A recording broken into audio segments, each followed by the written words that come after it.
Okay guys, so it is time. It's been 48 hours since I applied this glue bit.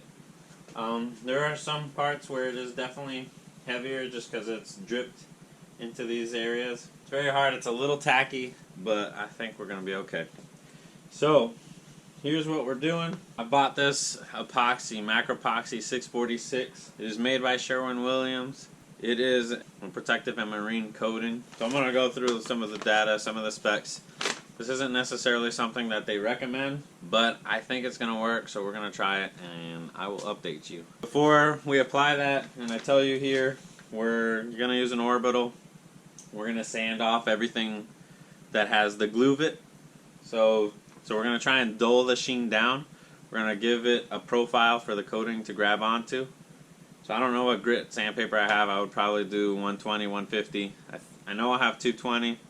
Not super coarse, but really that'll work. That'll help. And then we'll clean it up, and then we'll go through the epoxy. So this particular coating is a fast cure epoxy. It's a high solids, high build, fast drying polyamide epoxy designed to protect steel and concrete in industrial exposure. Also aluminum. They only recommend white and black premix as colors that are going to be submersed. This would work in fresh water or salt water.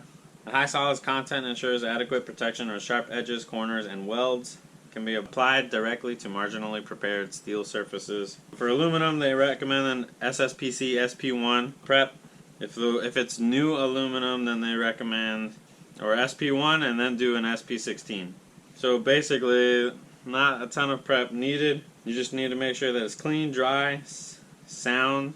Remove any oil, dust, grease, dirt, loose rust, and foreign materials, which we've already done last video. It is currently 70 degrees outside, so we've got roughly what they call a 30-minute sweat time. So we're going to mix one part A, one part B together. We're going to let it sit for 30 minutes before we start applying it. We're going to have a pot life of about 4 hours, which should be plenty of time. It should be dry to the touch, anywhere from 2 to 5 hours. To handle in about 8 hours. For immersion cure at 77 degrees, 7 days. Worst case scenario, 14 days. So we're probably going to need to do at least 2 quarts, which is why I bought these ratio cups. So I'm only going to mix up a quart of A, a quart of B, so 2 quarts total. That should get us a coat, I believe, on here. We'll let it dry. Then we'll do it again, and then we'll reevaluate if we're going to need a third coat or not. As far as cost, I don't know what to quote you, but if there's something you're really interested in, and like I said, I'll try and update you on how this coating holds up long term. This would be something that you're not going to find at every store. Very few stores are going to stock this. More of your commercial stores. Talk to them and see what they will give it to you for, what it will cost for a kit. But we've got black part A, and we got the semi-gloss part B, hardener. So let's get to sanding, then we'll clean and we'll apply this stuff. Okay, so I've pretty much hit everything with the glue bit with 220 grit sandpaper. A little less coarse would be okay. I tried 100 and it was too aggressive. Then I just sanded all the parts that had paint with 100 grit, just to give it that profile. So I'm going to go let all this dust settle in here. I'm going to go have dinner, and then I'll come back, clean up the boat with denatured alcohol and a rag, and we will start the process. I'll probably mix the epoxy before I clean it. That way it'll sweat in. I'll have 30 minutes to let it sit. So then we'll clean the boat and then do it. But I did want to mention, I'm not sponsored by Sherwin-Williams, but they do give me a check every 2 weeks. So that's part of the reason why I'm using it. I wanted to try it, see how it holds up. Everything in the specifications to me looks like it will work. Of course, there's no warranties or guarantees on this kind of stuff. I don't know where it is, but the flexibility test that it passes is bending at 180 degrees. Hopefully my boat never bends that much. The coating never cracked or failed in that situation. So that's another reason why I opted for this, to see how it does. So again, check back for long term. I'm not doing the best prep, and obviously I don't have the flattest, cleanest surface to work with. I'm not going to be upset if this fails. I'm just giving you a heads up, FYI. Let's mix the epoxy, part A, part B, 1 to 1. I've got this 2.5 quart mixing cup. If you've never used one of these before, you have different ratios here: 1-to-1, 2-to-1, 3 1-to-1, 4-to-1. We're using 1-to-1. So we're basically going to fill up 3 parts of one, and then we're going to fill up to 3 parts of the other. That'll be our 1-to-1 ratio. Mix the contents of each component thoroughly with a low-speed power agitator. Make sure there's no pigment remain, which we didn't. We got pre-mixed black. Then combine 1 part by volume of part A with 1 part of volume of part B. Thoroughly agitate the mixture with a power agitation. Allow material to sweat in. I put these in the shaker before I came home today. So I have already agitated part A and part B. I'm going to go ahead and pour in their respective amounts in here. Then I have a drill mixer, and we'll do a low speed for like 4 minutes or so. Make sure it gets blended well. We'll let it sweat, like mentioned. We'll clean this, and then we'll start working. Where's our drill? Oh great, I ran out of gloves. I only got one, but we'll make it. We'll be okay.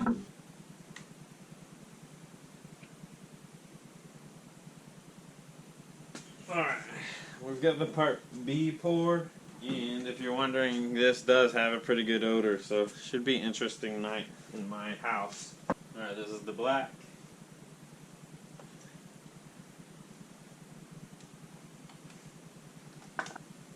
Okay, we were as precise as possible. Mixing these, I think I did a good job here. Alright, it's 8:20.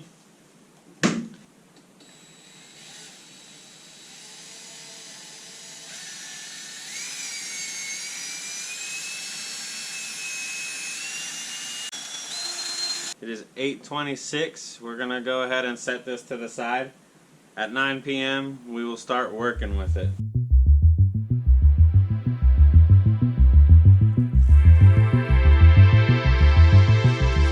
Alright, we cleaned this all up. Got all the dust off. It is 8:48, so we got about 10 minutes. So let me show you up close what we did. You can remember how shiny all of the rivets where you can still see some shiny areas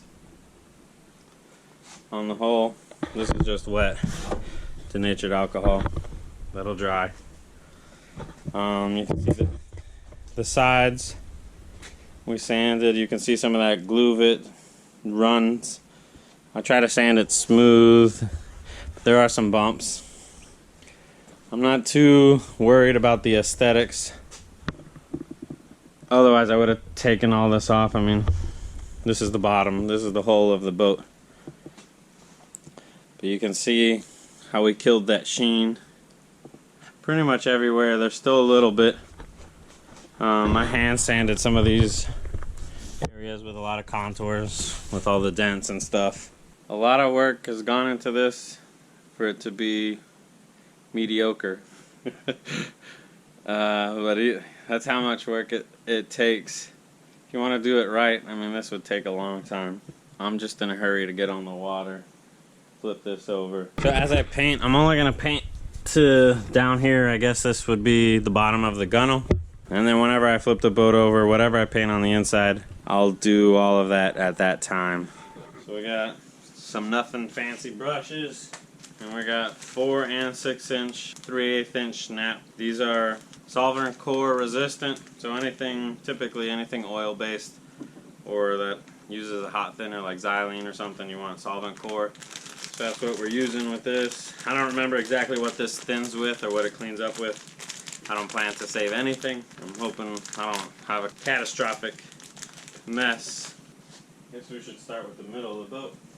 Since this is our first coat, I don't want to go too thick. Working in the coating industry, something I see a lot of problems are usually dark coatings. And people doing it too heavy the first coat never fully cures. It stays tacky when they put the second coat, and then it stays tacky for a really long time. That's when the problems start to happen. So we've got about 4 hours to work with this, so no worries. I hope I'm asleep in 4 hours. And I'm by no means a professional painter. I don't do this every day. Your application methods may vary.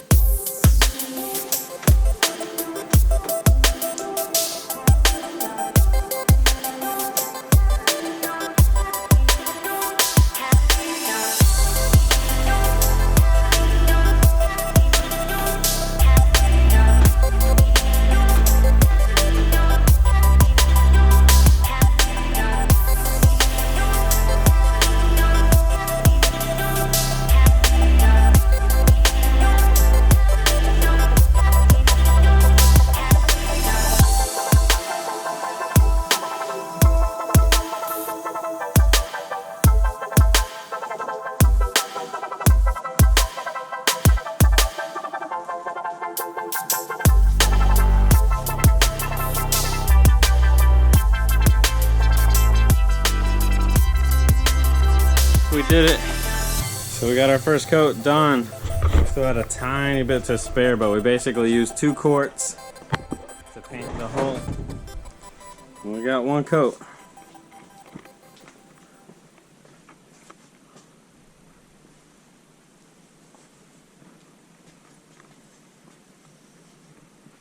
Looking pretty good. I'll see you tomorrow. Well, it is a new day, and we're about to put coat number 2 on here. Let's mix it up. Let's let it sit. We'll roll it on. We'll put it on a little heavier since I'm planning that this is the last coat. And then we'll just let it dry for a few days. So come on.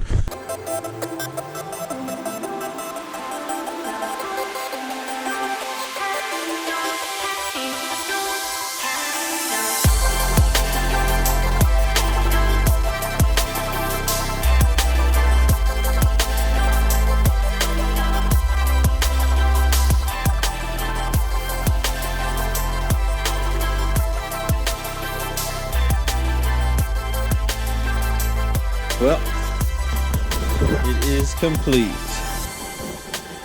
This is 2 coats of the Macropoxy 646. Second coat is still wet.